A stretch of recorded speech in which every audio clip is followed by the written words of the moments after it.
Hello guys, welcome back to a new update of the Energy Blade Inquisitor build. This is probably the final update in this build, since I feel like we reached a point where the build is very comfortable to play. We are really tanky, we have a lot of damage, and we can basically do any type of content that we want. So after this, I'm probably gonna reroll into another build, or I'm gonna take a break. I don't know, I'll decide that later. For now, let me show you the upgrades I've done. Starting from the equipment, if you watched my video about the white sockets, you'll know that I have a new ivory tower. What this is basically the same modifier that we got before, which increases the amount of energy shield that ivory tower gives us, but in this case, it's way better. We went from an 8% all the way to 15%.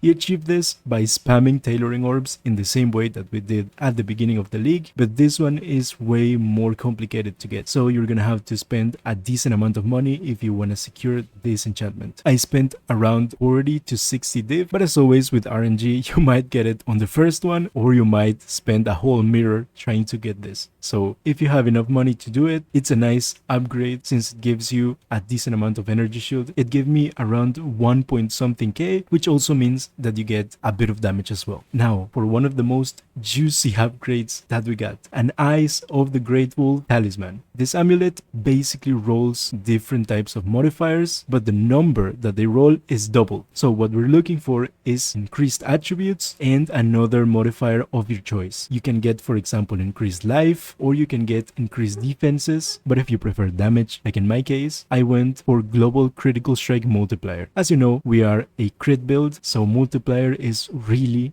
good. This bumped my damage by a couple million in POV, so if you feel like you lack a bit of damage, this might fix it for you. Now, I also bought this build. I didn't craft this, I bought it from the trade, and this is basically an upgrade from the build that we had all this time. Has a double roll of attributes, of course, strength and intelligence. Also has the modifier that increases our attributes, but in this case we also have increased maximum life, which is just another boost to our overall defenses. As you may notice, we're not rolling cooldown reduction on the build, and that's because of something I'll show you in a moment, since we're getting our 52% CDR from another source. Now, for the boots, as you can see, I've crafted these, and in this case, I can show you how I crafted them thanks to this really useful video by Captain Lance. He shows multiple craftings of different items specifically for this type of build where we stack strength and intelligence, so go watch that one if you want to see more items that you can craft. But I'm gonna show you how I crafted these boots. So to begin, you need a base with fractured strength. After that, you wanna get a couple powerful chaotic resonators and use fundamental, hollow, and sanctified fossils on them. Now you just spam them until you get a really nice roll of intelligence. Now after that, you want to block your suffixes. You can either do this via the crafting bench, which is the way I prefer to do it, or you can buy a wild bristle matron and use the beast craft to get that modifier. That one is a bit cheaper, but you have to buy the beast and go sacrifice it and all that stuff, and I'd rather just pay in the bench craft. After blocking your suffixes, you want to throw a Veiled Chaos into the boots to add a Veiled mod. After that, you want to block mana by crafting a mana modifier into the item. This will heavily increase the chances you get movement speed on the boots, so this is a really important step. And of course, if you got mana from the Veiled Chaos, you can craft anything else you want, like life. Then after blocking mana, you want to go to June and unveil the modifier. Now after that, you can craft life or whatever you need, and then use an Exalt if necessary. In my case, with the Exalt, I got a horrible roll, so just pray you get a nicer one than the one I got. Now to finish it off, you can add any influences you like. If you still need some cooldown reduction, you can add that. You can add anything you want. In my case, I basically added whatever since I don't really need anything specifically, so this is open to add whatever you want. And that's the crafting of the boots. As you can see, it's quite simple. It's not that cheap, but it's not really expensive either. And these boots are really nice to stack attributes to get some extra life, of course movement speed, and a very important part, these have an abyss socket, which means you can get an extra abyss jewel, which can help you get cooldown reduction, energy shield, life, and attributes. And of course, talking about abyss jewels, these are the ones that I'm running right now. Very standard. Intelligence, strength, energy shield, and life. Same for the belt and same for the scepter. When it comes to our crafts, they're basically the same, we just need them for the increased maximum life. Now you might have noticed that I'm using a Spectre since I have raised Spectre socketed right here, and I'm gonna show you a little bit what my Spectre does. As you can see, I have these two passives here, and this one gives me lucky lightning damage. This one is really good, since you know lightning damage has this thing where it has a huge range, which means that your damage is a bit more unstable. So getting lucky means that you're gonna get on the upper range way more commonly, which will increase your damage greatly. So this is really good. And this one also gives us Wrath Aura, which will just give us a bit more additional lightning damage. I'm not even sure if this works for spells. I don't know, I don't care. This is what I'm really interested in, since we do only lightning damage, and this is boosting our damage greatly. Both of these buffs come from the perfect Spirit of Fortune. The Spectre is really cheap, goes for like 15 chaos, so it's really nice since I personally don't like buying expensive Spectres, since this skill can be a bit weird and sometimes you lose them, sometimes you move around the gems and suddenly you don't have a Spectre anymore and you spent like 40 div on them and it really hurts. So I'd rather go for this one, which is really cheap and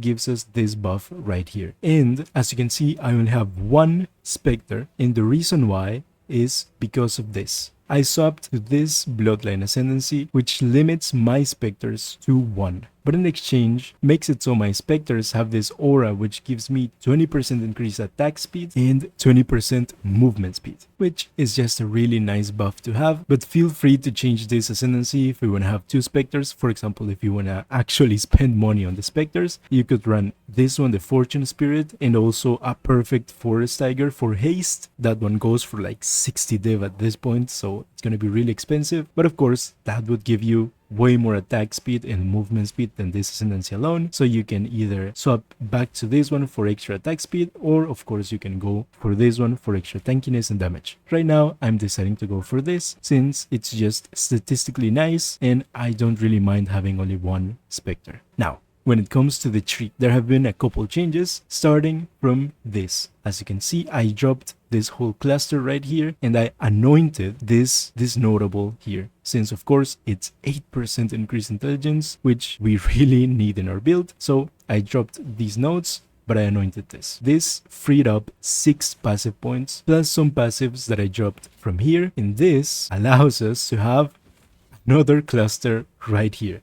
This cluster basically is giving us all attributes, intelligence, and life, and I also bought it with 35% increased effect, which adds some extra numbers to these stats. So I'm grabbing most of the passives here, and of course we get 2 jewel sockets. Right here I have a normal jewel, which gives me energy shield, life, and attack speed, and here is something really special. As you can see, this jewel right here, Bound by Destiny, is giving me 20% increased cooldown recovery rate in the case that 2 Shaper items are equipped. And of course we have one Shaper item, which is Shaper's Touch, but we also have Shaper Influence in our belt. So that's why I'm not rolling CDR on my belt, since just by having Shaper's Influence, I'm getting 20% from this jewel right here. So that means that we get 20% cooldown recovery speed from this, plus 34% cooldown recovery speed from Awakened Cast on Crit. And as you can see, we get plus 3 levels, which are coming from this critical mastery right here. We dropped this on the last update, but since I've done many changes on the tree, I decided to grab it and hit 52% CDR with this. As you know, 52% CDR is like a threshold which is going to increase the trigger rate of your cast on crit, which basically means more damage. That's the whole point of this. So with this mastery, we get 34% CDR here plus 20% CDR here, which makes us go over the threshold. Now down here, I have another very interesting jewel, which is the Foulborn Inspired Learning, which basically is a mini Headhunter. What this does is, if there's no notables allocated in the radius, we get one of the modifiers of each rare monster that we kill. And of course, we don't have any notables around this, so I put it here, and now every time I'm mapping, every time I kill a rare monster, I get one of its modifiers. And at first I was a bit skeptical with this, because you know it's only one modifier for each rare, but this actually is really noticeable. You very constantly get the defense modifier, and this makes your energy shield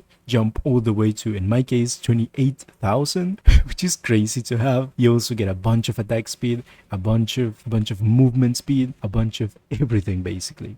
So I really suggest you get this one. It's actually pretty cheap and it's gonna make mapping very much enjoyable. This is even better if you're doing like an open mapping strat where you kill every single monster on the map. This will probably decrease your mapping time since you're gonna be flying around the map. So this is a really cool tech that you can get for your build, and of course it's pretty cheap. Now for the rest of the jewels, we're still running the same Watcher's Eye, the normal rare jewels here and here, and of course the setup that I showed in one of my past videos. Of course this is really good to have. It's just a nice little boost to your energy shield. Having all these nodes giving you plus 3% energy shield it's just really nice, you know? If you can get this, of course get it. And I also grabbed this light radius mastery, which I didn't know what light radius really was until I picked this and I noticed that I had been playing in darkness all this time. I really like playing in toxic sewers, and I thought the map was really dark by design until I picked this and I noticed that I hadn't seen the walls of toxic sewers ever.